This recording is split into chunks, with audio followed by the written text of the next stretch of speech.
Hello, everybody. It's me, your friend, Laura Burns, and I am here with a special guest, as you can see. And hi. Oh, and if this is your first time here, jazz hands. Welcome to our community of weirdos, and weirdos in a really loving way. So, as you know by the title of this, I am here with my special guest, who I'm about to introduce, for a highly requested video that is about being fat at work and being fat in an office environment. How do you navigate the challenges of diet culture and fat phobia? And what are real practical things that you can do to help make your work life better? And so I am not the greatest person to speak on this because I haven't worked in an office in a while, and so I'm not really like the authority on this. And I wanted to find somebody who does work in an office, who has a lot of experience about this. And so enter my friend Jeanette, and I will let her introduce herself, but I'm really excited because she is literally in her office right now. Literally.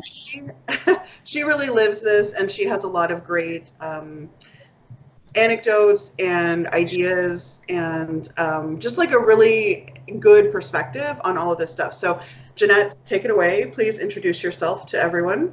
Hey everyone, I am Jeanette Miller and I work in an office environment.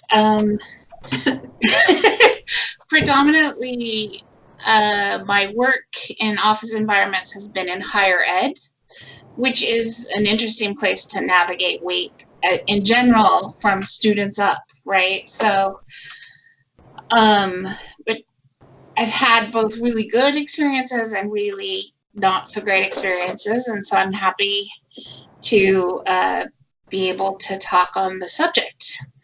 I am also an artist and writer, and you can find me at writergirl.com. That's WR with the number 1, TERGURL, and Laura will put the link. Box.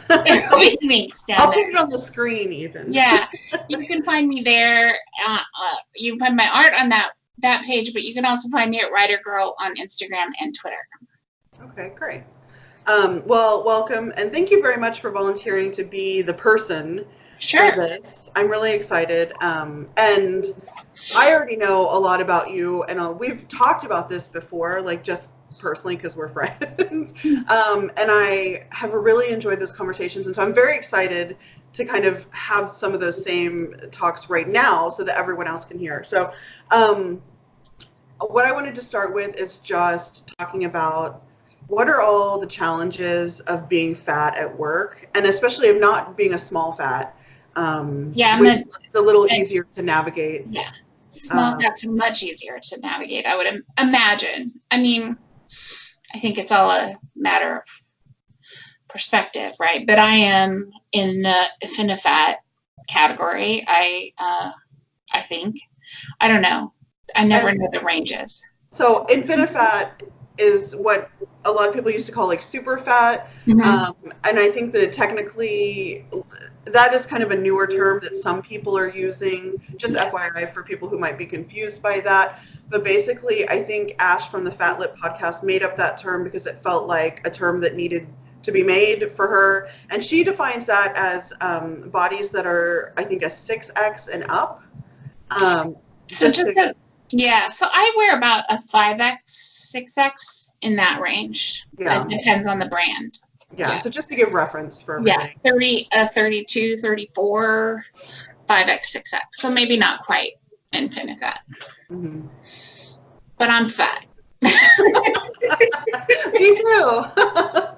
I'm fat. I like to wear bright colors, and I do my hair in unconventional ways with bright colors and haircuts. Awesome.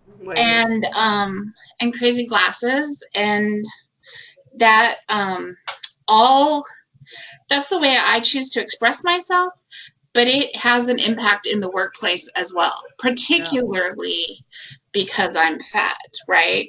Because as a fat person, we're expected to always wanting to be conforming, right? To be seen as small as possible, to be the person in the corner who doesn't say anything, right? Because your presence is loud enough.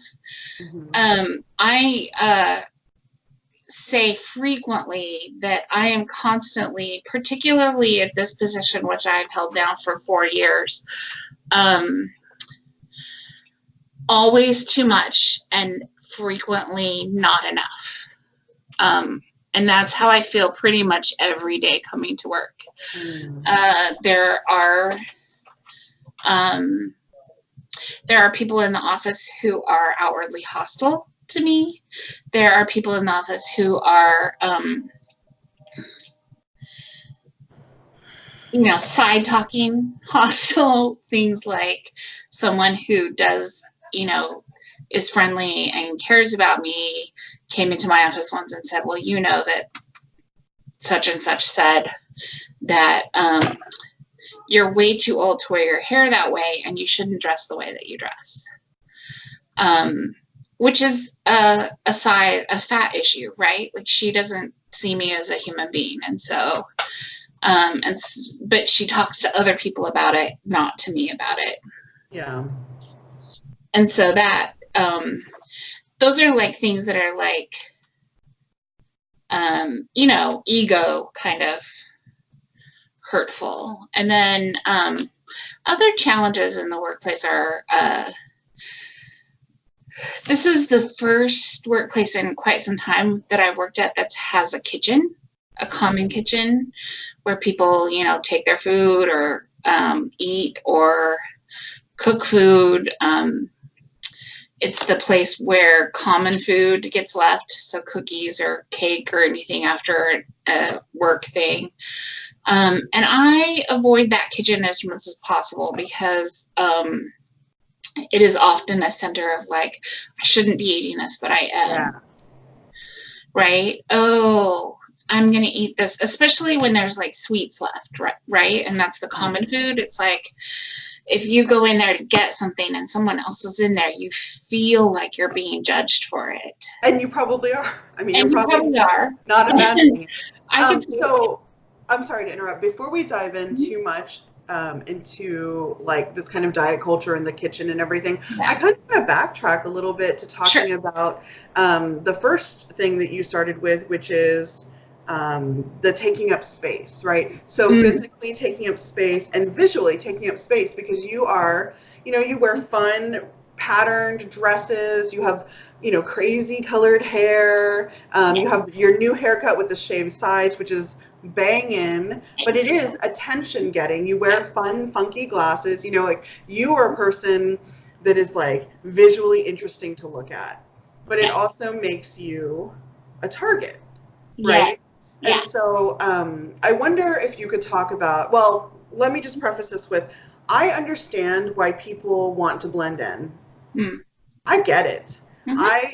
Some people naturally, that's their aesthetic, or that's their personality. But I also know, and have been this person in my life who tried to blend in because I didn't want to attract that negative attention and have to deal with like another layer of like crap. Right.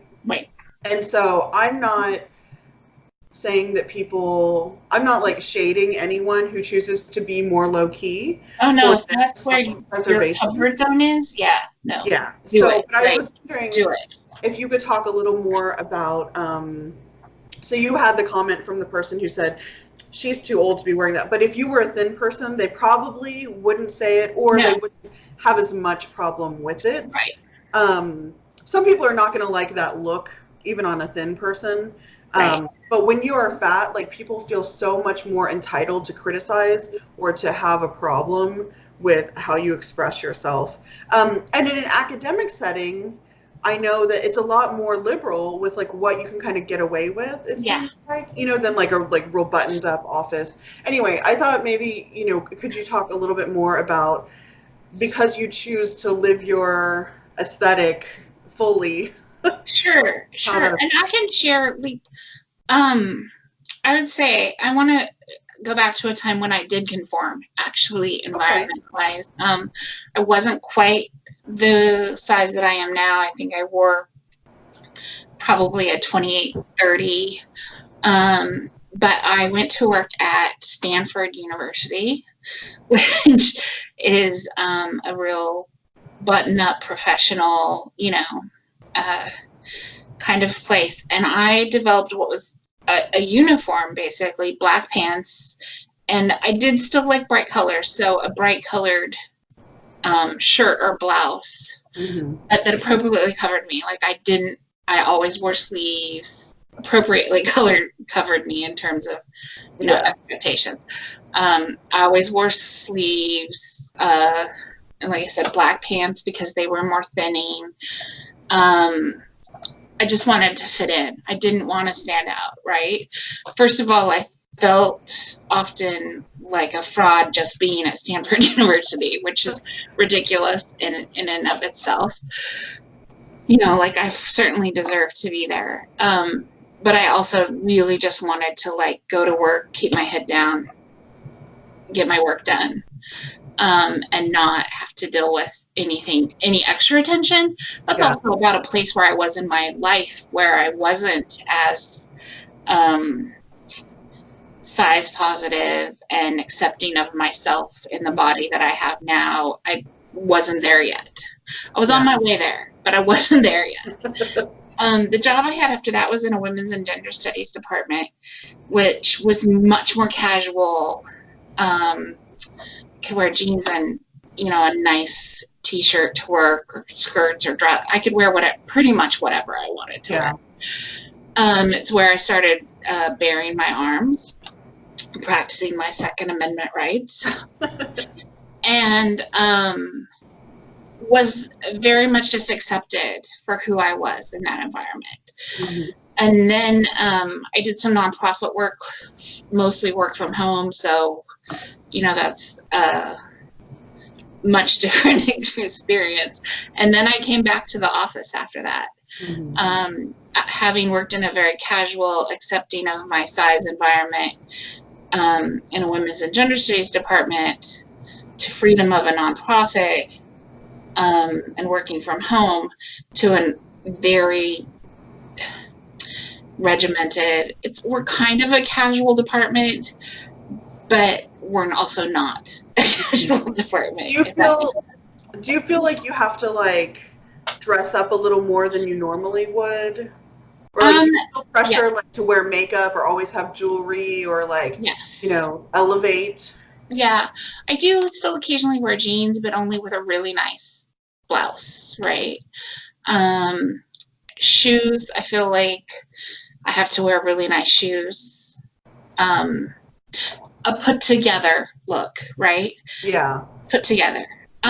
In terms of like what's socially acceptable or work environment acceptable. And another thing that really, beyond what I wear that draws attention to me is that I am outspoken and forward, and I'm not the person to sit in the corner at a meeting and not say things. Yeah, which I really love and admire about you. Thank you. Because I am working on being more like that, but it's very hard for me. It's not my natural state. Yeah, and also because I work for someone who I worked for years and years ago, like 12 years ago, who really values my input, even though I'm, an executive assistant, and I sit in these meetings with directors and associate directors. He asked me to participate and give my input, and he values it, but not everybody in that room values it. And so that also becomes a point of contention. Again, for me, it always goes back in those terms to the like always too much, never enough. Yeah. Have you ever received like formal, I've heard from a lot of people that they've had formal complaints lodged against them about a neckline being too low, but it's really a totally normal neckline. They just have big boobs. Or like things looking too short or too tight on their bodies, but it's really a fat issue. Yeah, I have never received any of that, and I have worn some I have worn necklines that at times I'm not comfortable with. Like I get to work and I'm like, oh my God, right? Like, and I lean forward on my desk a lot. And so if someone walks in, like, it's like, and so I feel everywhere. lucky to have not experienced that sort of. Yeah. Yeah, so you haven't, I'll just say a couple things just from stories that I've heard of Sure. In our Facebook group and in comments and just in talking to people. I hear a lot of a totally normal neckline, like even just like a button-down shirt that's buttoned up to not the very top. Yeah. I've heard people say that they've had complaints against them because there was too much cleavage. But like, and not that all, you know, fat people have big boobs, but like I certainly don't. But a lot of us do, you know, and like unless you wear a turtleneck, there might be some cleavage, but like a thin person doing that, you're a lot less likely to have complaints made. So something that came up in our Facebook group pretty recently was somebody who went to work in some capri pants. Right, and they look like shorts. And they, well, I think people had problems with them being too short, but I think the real problem was people were saying that they looked like they were leggings. Yeah. Because they were, you know, like fitted to the body. And I think what it is because there was a visible belly outline, and that made this person uncomfortable. And so a thin person wearing the same style of pants, the same tightness or length or whatever, I think that nobody would have said anything. Right. But because you have this belly now, it makes it calls attention to it, and this person was just offended.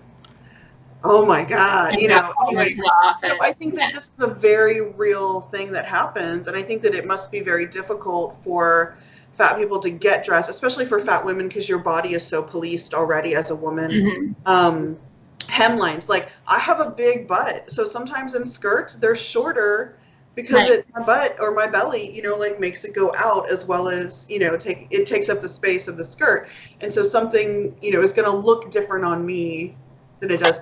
And this is not related to work, but in the on the internet yesterday was kind of going crazy about this story about this high school swimmer in Alaska who had her racing win taken away from her because one of the the judge, the swimming judge, said that her swimsuit was immodest, but it was the same school issued swimsuit that everyone wore. She's just a more like voluptuous person, and so like there was some booty, I think, on the sides hanging out, and maybe she had a wedgie or something. Anyway, but they took her win away because of that.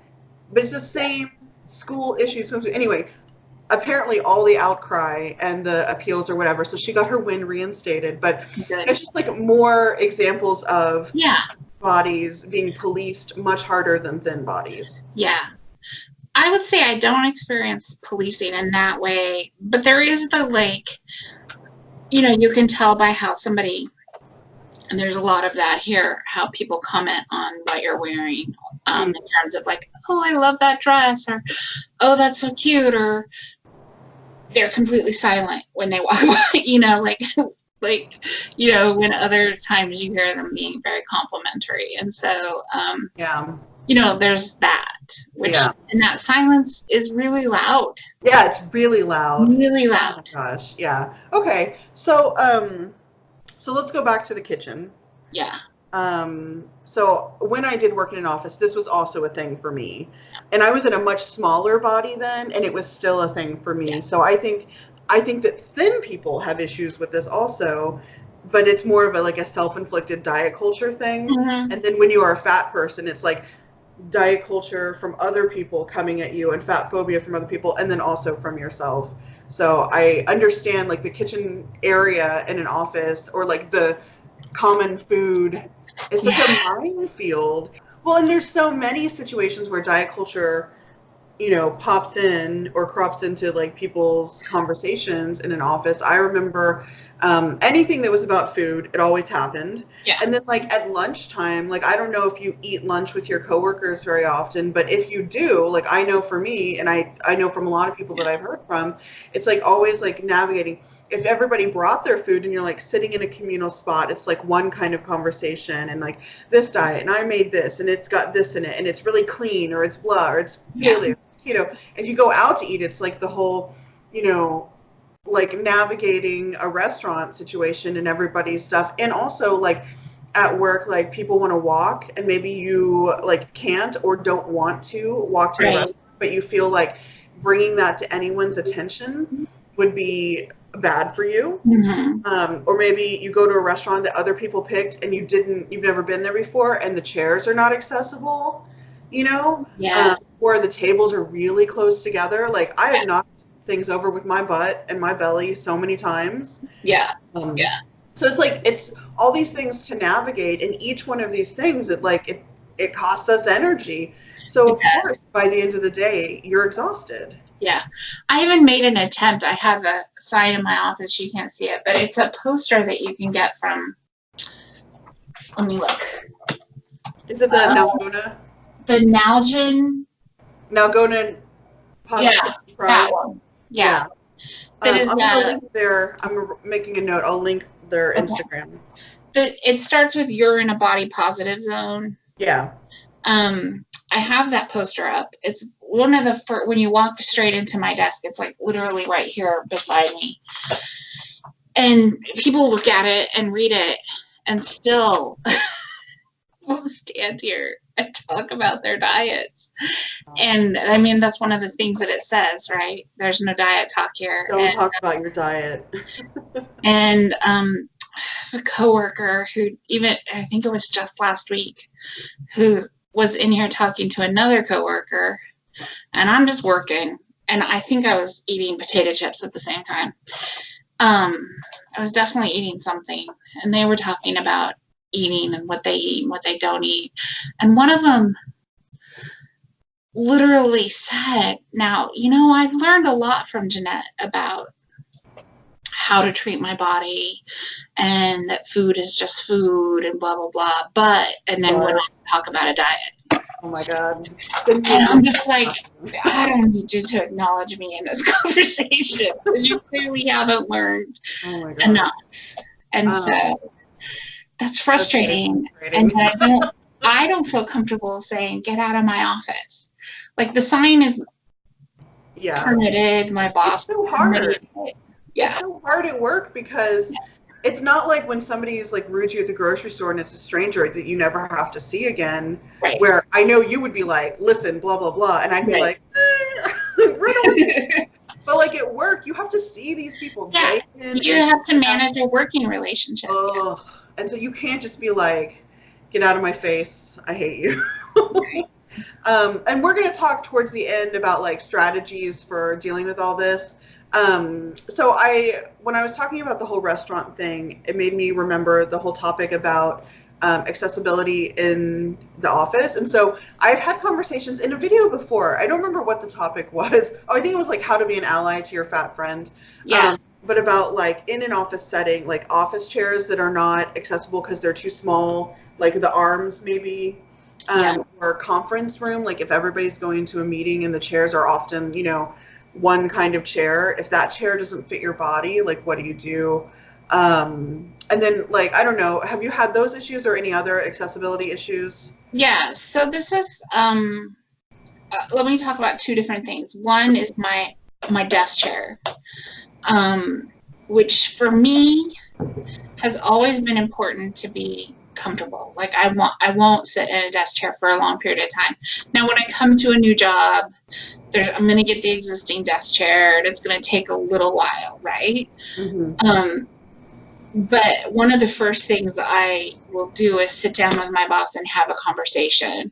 And whether it's a boss I know or there's been conditions where it's a new boss, where I say, you know, this chair isn't, and I use the ergonomics, like this chair won't work for me. It's not ergonomically fit, right? Like my legs get sore, blah, blah, you know. Yeah. When you approach it from an ergonomic perspective, does that like mean something to people? What it means is like, oh, this person's going to get injured at work. Yeah. We don't want that expense, so let's have the ergonomics of her workstation evaluated. And most larger workplaces, not just universities, but larger workplaces have that option. And then they will like recommend chairs for you. Yeah. and stuff. What about like using the word accessible? Is that something? Yeah. Accessible, just like how like ergonomic, like they go, oh, like okay, I need to pay attention to this. Like I feel like accessible is a word that makes people go, oh, I need to pay attention to that. Like that's Yeah. a That also is, and it is an issue. Um, so that's just an example of like how I get a work chair that fits me. Like that's my weight limit, that's comfortable, that's big, a big seat, right? Arms that are far enough apart, all right. of those things. That's how I get my individual workstation chair. Now, when I came into this job, we have 2 conference rooms, and one conference room has rolling chairs without arms, and so that it feels fairly accessible. The chairs aren't super comfortable. You have to do a lot of adjusting. I have to do a lot of adjusting to make them comfortable for me. But at least there's no arms. That's good. Right. Yeah. Our other conference room has basically those square chairs, right? Square butt, square back. And about, I think there's probably 50 chairs in there, and only about 5 of them don't have arms. The other thing was that in individual offices, the customer seating or whatever, guest seating, every chair in individual offices had arms on it. And we ended up adding some positions shortly after I was here, and so we had to order more chairs. And so I suggested, I'd like to order all of these without arms and switch out at least one chair in each person's office who has 2 chairs, so that there's one without arms and one with arms. And that was received well by some people, but we couldn't get it in the same fabric. It's matching. I mean, it's same color palette, just not, and it's not a pattern. It's actually a flat color, just a flat color that complements the other one that's a pattern. Some people absolutely refuse to have them in there because they didn't match. And so screw you to anyone who has to sit in this chair. Right. It needs to match. Right. And I even said that tonight. I said, well, you know that there are people who aren't comfortable in these chairs. They're not accessible. There are a lot of reasons that people can't sit in chairs with arms. And they're like, well, I don't want one in my office. Because they're not one of those people, so they don't care. Right. And so... privilege at work. Yeah, privilege at work. And they were not told that they had to have one in their office. So... That's annoying. Yeah. But I think there are a lot of things that my boss is conscious about and makes really good strides about. And then there are some things that are like not fights worth fighting in terms of like relationships with employees who do those sorts of things. So, yeah. And, you know, as a director, you have to pick your battles sometimes. So I get it. And she's open to making changes. So that's good. I think that's probably a much better situation than some people have. Much better. Yeah. Better. Yeah. So what other, are there any other accessibility things in the office that come to mind? I don't think so. Our offices are quite accessible. It's a relatively new building. It's all elevators. It's all, the other thing is like sometimes we do have to go across campus for meetings and stuff, and our department has golf carts, and our boss is completely supportive and has often said, why don't you organize a golf cart and reach out to the people, you know, who might need that ride. Yeah. And make sure that happens. And so you get to drive a golf cart? I don't, because I can't fit behind the wheel. Oh, well. The way they're made. But we do have a person in the office who loves to drive them, and so she drives. And if I need an errand across campus or have to go to a meeting across campus, she'll drive me there and drop me off and come back and pick me up. And so that's good. It's a shame that they're not like roomier so that you can actually take yourself. Right. I've always wondered that about golf carts. I'm like, I wonder if I would even fit like behind the wheel. Yeah, I don't, because it comes out, it's a weird angle that it comes out at, and Yeah, so I've looked at them before. yeah. I've always wanted to drive a golf cart. So yeah. Oh my gosh. Okay, so one thing that before we started filming, we were kind of spitballing just like basic things to talk about. And one thing you brought up, I want to be sure to get to, so let's do it now, is about wellness programs at work. Oh, yes.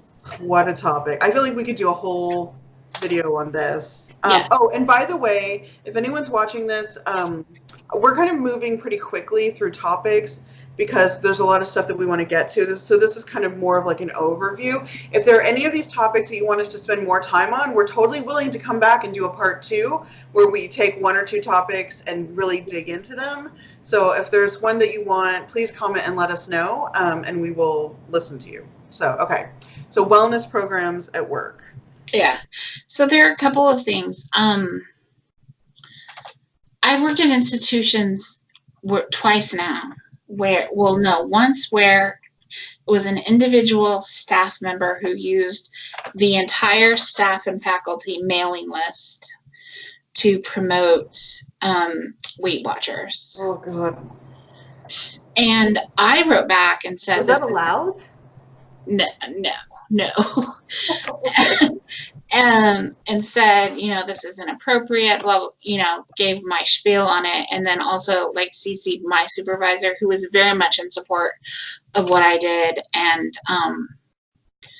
wrote her own email and copied the appropriate people up higher up, right, on that one. But I think beyond that, often in work environments, there are community bulletin boards, right, where people will tack that stuff up. So it's not necessarily work sponsored, right, but it's still in the space. I have a good one. So at the last job that I worked in Baltimore, which was really an office environment, it was a national organization, and each floor had a little kitchenette with a standard size like house fridge, like the classic kind with the freezer on top, the fridge on the bottom. Those freezers are not that big. No. And people would like put like frozen dinners or whatever to heat up for lunch. There was this woman who joined one of those programs where they give you all the food that you eat and it's all frozen meals, and she had them deliver it to the office, and so she would fill the entire freezer with those meals. And when anyone else would be like, hey, like, I can't fit my, like, one lean cuisine in here, right, she would flip out and be like, you're not supporting my health. Like, this was, like, kind of like an outlier situation. Yeah. But the fact that, like, she felt like it was okay to have all that delivered. And then eventually she was trying to recruit. I think she had, like, a referral program. So she was trying to recruit other people. She's like, I'll clear out freezer space and you can have them, you can have part of the space here to keep your meals and all this stuff. And I'm like, oh my God, like, this is nuts to me. Like, right. What if I want to put some ice cream in here? Like, it's like one person using the workplace as their own personal, whatever, like, diet center. Yeah. And that's really frustrating. And then talking about it constantly. Yeah. I think you're just hungry, so you just talk. True. And I think in those situations, like, depending on how you feel and depending on how the work relationship is, like, you can say, please don't talk to me about your diet, Susan. Right? Like, or you may have to take it up the notch, right? You may find, if you have a supportive supervisor, that will say something so that it actually holds some weight. The other is workplace wellness programs. So there has been this big trend to move to workplace wellness programs where you can get like a kickback. When I worked at Stanford, it was a kickback. You attended like 2 wellness classes, and there's a whole list there: yoga, walking, blah, blah, blah. And you did this online assessment, and if you did that every quarter, for the year, you got $200 back in your paycheck. That's a much less offensive one to me than some. Much less offensive. Because you could opt out. You could be like, I don't I need that can't $200. I don't want that abuse, right? I feel like I keep hearing about the kinds where the workplace is sponsoring a weight loss challenge, and Yeah. everyone is, it's not mandatory, but everyone is highly encouraged. And so, like, supervisors are hounding all their under people Yeah. to participate. And it's like, you know, whatever the challenge is to lose weight, like just across the board, like everyone try to lose weight. Yes. Which is, number one, even if you believe in like weight loss and whatever, not everyone needs to lose weight. Right. So you're encouraging like across the board everyone to try to lose weight. Second of all, I'm not a person who ascribes to like weight loss beliefs, and so like that's offensive to me. And also, you don't know people's history with eating disorders, trauma, Exactly. or like you don't know anything about anyone's life. Yeah. Or whether or not it's healthy for them to attempt something like that. But it's like basically mandatory, even though it's not. Or the ones where you like it's like through the insurance, and you get cheaper insurance if you lose weight. If you do that, yeah. Yeah, something like that. We have the one thing through our insurance is the smoker thing. Like if you're a non-smoker, I don't remember what the kick is. Like I think you do get a kickback as a non-smoker. Yeah. Or you get charged more for insurance because you're a smoker. Which isn't the same as weight. But the university I work for now also has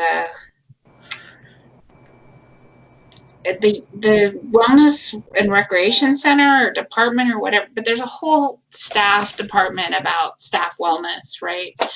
And they run programs and send out emails all the time, and it's encouraged, but it's not required. Yeah. So another topic that we threw out, or that you threw out because you're amazing, is about navigating when you have injuries or illness in the workplace. Yeah. Like, as a fat person. As a fat person. As a fat person, do you think that having an injury or illness that requires lots of appointments or time off is treated differently than a thin person? Well, it's interesting that you asked that, because I have recently had a lot of time off for a pretty serious illness. And I go back to the fact that I have a very understanding boss. But as far as coworkers, like the judgment that you get about like why you've been out for so long, etc., is super palpable, right? Like they may be out for a week and two weeks, and by they I mean a thin person, right? And you don't necessarily get to ask them why they've been out, but they have no qualms asking you why you've been out for 2 weeks. Yeah. And I think there's like an assumption that not just in the workplace, but in life in general, that if a thin person is sick, like they don't question that, and they don't assume, oh, you're sick because your body size or the choices that you made. You're like, oh no, you're sick, like this happened to you. But when you're a fat person, it's your fault. Yeah. Because your body caused it, because your choices caused that. Yeah. Whether or not it's true for either one, there's a very different way that people see the same kind of situation. Right. So I would say the same or intensified in a workplace. Yeah. And I even ran out my sick time and had to take some time without pay. And there's not a lot of like empathy for that, right? Yeah. And then I'm going back to doctors before I have earned more sick time. And so then it's more time without pay. Or it's flexing my hours in a way that has me working longer hours, which while you're sick, you know what I mean? Like it's this whole catch-22. So just like another example of kind of people treating you a little differently. Right. Not having as much empathy for you. Yeah. Or is having a shorter fuse. Yeah. Yeah. My boss is great. Yeah, but I think you also have a special situation where you have a very special and unique situation. Absolutely. Understanding boss. Yeah. I think that for people who struggle with their immediate supervisor, like already, I can imagine how much worse that would be for them. Yes. And like, being fat is not protected. No, it's not protected. So I think that, and not that like your illness is necessarily because you're fat, but I feel like being fat and being visibly fat and visibly yourself, like somebody like you, not necessarily you, but just somebody who's like, I'm gonna be who I am, right? Not apologize for taking up space physically, visually, whatever, could be somebody at risk, for being fired because they're fat and the people don't like them and they don't like their personality. They don't like that they, take up the space without apology. And I'm sure that it happens. I'm sure that people get fired. Yeah, and not hired in the first place. Yeah. So I was not fired, obviously, because I still have a job. But there have been times when I have been the target of feedback. Right. That is coming from other places in the department.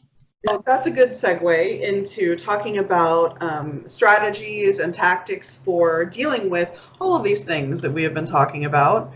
And so, I would like to hear maybe what you do that helps you in some of these various situations. I'll chime in when I have experiences. Sure. But just anything that you think might help people in similar situations in the workplace. So let's go back to the beginning.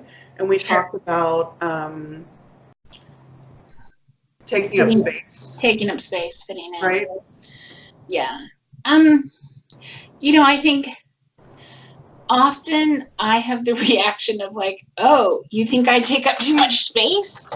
Like, okay. Like, and I'll, maybe not physically, but like, I don't know, is the word metaphorically, whatever. Like I will take energetically. Yeah. I will literally take up more space. But not everybody is going to want to do that. Not everybody's going to want to do that. There have been times where I have done everything I can to make myself smaller. Just as a self-protective mechanism. Yeah. For me, again, it's knowing I call it the audience, knowing my audience, right? Audience. Who's in the room, who can do harm to me, who can't do harm to me, should I react to them? Yeah. Do I need to just sit here like this to protect myself? Yeah, and so I think that brings up self-protection.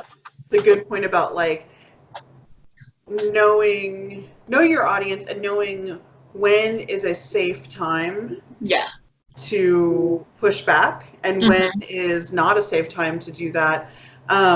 So kind of flipping what you've been talking about and how you normally react, but like, so is there like something you would say or specific words that you would use if people, like with people who don't feel safe to be like, whoa, okay, people who feel unsafe to push back, but you don't want to be a doormat, you want to advocate for yourself, but within the terms of the situation.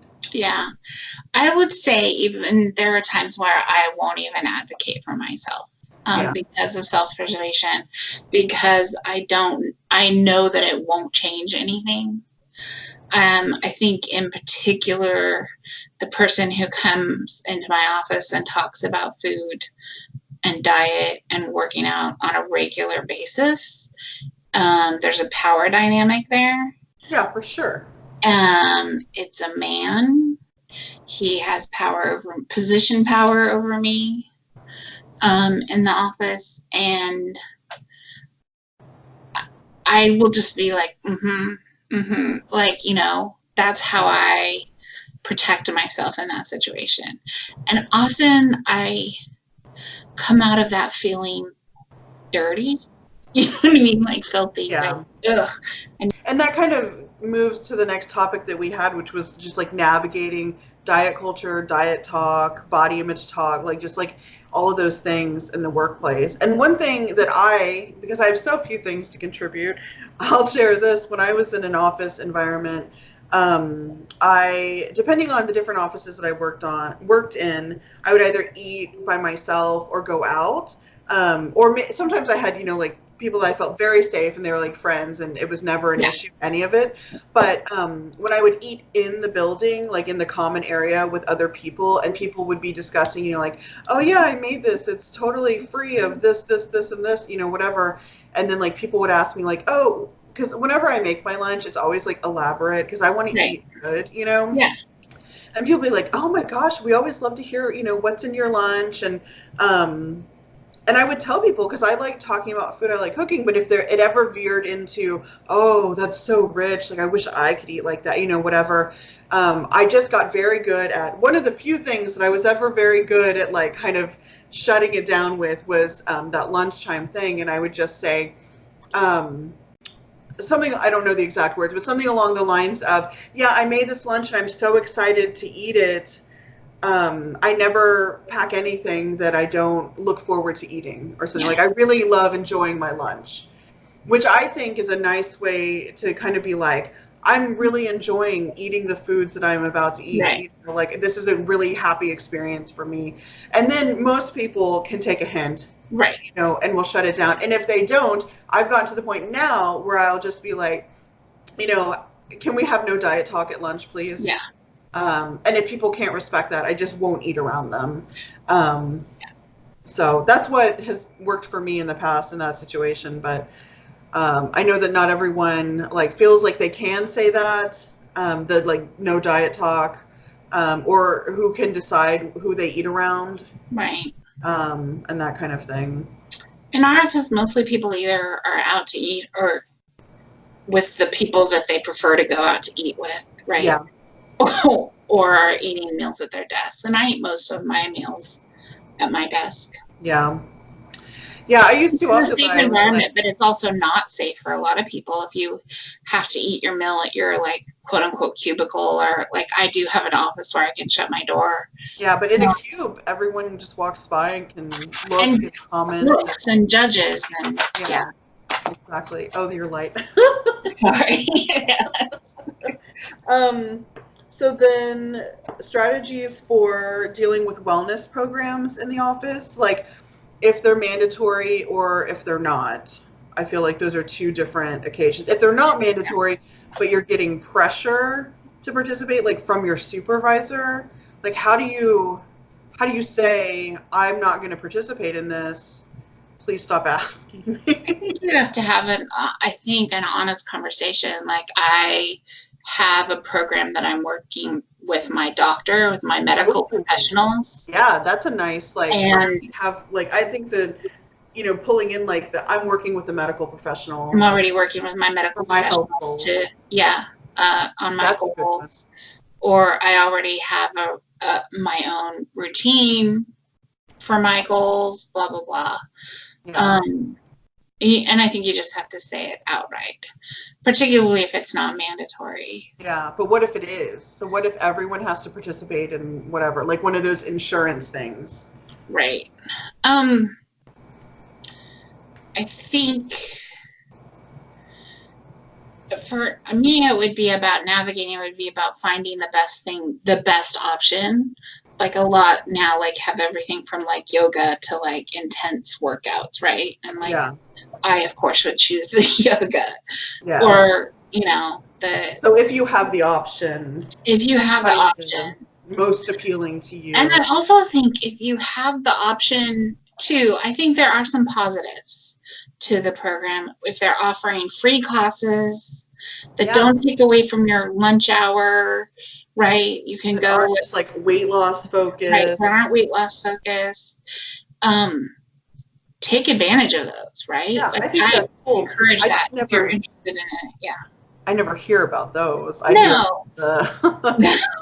Hear like we're gonna measure everyone at lunch, like in the same room, kind of situation. I mean, there are some hideously scary ones that are just like, no. I heard about one that was like where everybody had to go in for a physical and then was graded, Yeah. basically, and then you had to try to bring up your grade by losing weight or quitting smoking or like whatever. Yeah. And then, but the grades were like kind of public in a way. I don't know. I was like, oh my God, that's awful. They're horrible, horrible ones. Yeah, navigating those mandatory ones is really hard. It's so hard, especially if you don't have a boss who feels supportive. Like every worst case scenario, the worst wellness program, the worst relationship with your boss and HR or like whatever, like you're so stuck. And if you don't feel like you can look for a new job, right? I mean, if you can, get out. In a situation like that, if you do have a good relationship with your doctor, having your doctor write a waiver letter saying, I'm working with blah, blah, blah as a patient on a blah, blah, blah, right? Like, and hopeful that using that will get you out of. So it kind of is like a theme of that we've discussed is like having like certain words or like a doctor's note or whatever to help you kind of get through to people. So like ergonomic, accessible, having a doctor's note. Yeah. We're saying I'm working with my doctor. Kind of like phrases to come up with and have prepared. Yeah. So that you can trot them out if you need to. Yeah. So using a language that means something to those people. And it means, oh, I need to not screw this up because this could be legally right. Completely honestly, like this person could get injured, this person could do, you know, like that it's gonna cost me more, it's gonna be more troublesome, etc. Like yeah. So having developing a language around what you need and how to navigate it. I've heard some people talk about using diversity also as one of those terms, because a lot of places now have like diversity and like inclusion statements, inclusion, so stuff like that. So if you're if somebody's watching this and they're like, I can't do any of these things, none of this is safe for me to do, at the very least, maybe using some of these words or phrases might be helpful in getting chairs or access to, you know, what you need to be comfortable for your work. Right. Or, you know, to help like kind of deal with some of the programs that are going on. What else? Is there anything else as we kind of wrap this up that you want to I also want to say that there are going to be people who are like, I have a horrible boss. I can't use any of those tips and tricks that you talked about. My environment is horrible. There's no getting around it. I can't get a different job. Any of those, like, that to me is when you find someone who understands and who you can have conversations with and share, you know. Just to have like an outlet. Just to have an outlet, right? Yeah. Don't keep that all in. That would be my most strongly recommended thing. Don't keep in. Yeah. Don't internalize the way they are trying to make you feel about yourself at work. That might be the most important thing that we've talked about the entire time. Don't internalize all of it. Don't let them turn you into who they think you should be. Yeah. That's, to me, that's like, and don't beat your shit. Mic drop. Right. Yeah. God, that's so important. We haven't even touched on that at all. Like the way that dealing with all this can make you feel about yourself. Because we already live in a culture that, you know, wants us to internalize fat phobia and ableism and like all the things. Yeah. So that's really important. Yeah. And maybe that person is a coworker who's going through the same thing. Yeah. Maybe it's not a coworker. Maybe it's a friend. If it's not a friend, maybe it's somebody in this group of people. Maybe it's a Facebook group, like your Facebook group. But finding an outlet to share that, and or a therapist if you can, or a therapist if you can access therapy, right? That'd be great. And but yeah, don't try not to internalize it as much as you can. Yeah. And for me, not internalizing means turning around and spitting it back out, right? Like in a safe way. Yeah. Right? So that it doesn't stay, it doesn't get internalized, it doesn't eat away at me. Like I don't start talking internally bad about myself. Yeah. I lived for a really long time trying to be the person that people thought I should be. And that's just, I won't do that anymore. And I would really strongly recommend to just not let your work environment turn you into what other people think you should be. Yeah. Yes. That's all. Yes. That's great. I think that that is a great way to end this. So anyone who's watching, if there are any of these topics that you want to hear, mostly Jeanette, talk more about, let us know. Or if there's topics that we didn't cover that you would like to hear our perspective on, again, mostly Jeanette, please comment and let us know. Jeanette, remind everyone where they can find you. Writer Girl on Instagram and Twitter, and writergirl.com, and it's spelled a particular way, so we'll put it in the links below. It's a special spelling. The link will be in the links will be in the description box. I'm going to put it on the screen so you will see the particular spelling. And hit me up, DM me if you have questions too. Like I'm happy to DM. I'm happy to have conversations. Don't DM me or friend me if you're going to try to sell me your diet goods. Well, yeah, Avi. This is the wrong place for that. But yeah, I'm open to having conversations, with people. So cool. Well, thank you and so more much. Of this too. Yeah, thank you so much for being here and doing this because I couldn't do this by myself and people really wanted this video. So perhaps we'll have Jeanette back for round 2. We'll see. And if you haven't ever watched the wardrobe remix where Jeanette styled me from my closet, I'm going to put that link in the description box. So go watch that video because if you like Jeanette, there's more of her on my channel. And please like this video if you liked it and subscribe if you'd like to see more stuff from me. Comment below about anything that we talked about, ideas for videos, topics, etc. And I'll see you next time. So bye everybody. Thank you so much to the supporters who make it possible to create this content. If you've enjoyed my videos, learned anything, been inspired, or just want to keep seeing more content, please show me some love and consider supporting me on Patreon or Ko-fi.com to make a one-time donation. Your support means everything to me. Thank you so much for being here. I truly appreciate you, your presence, your engagement, and our community. All the links will be in the description box below.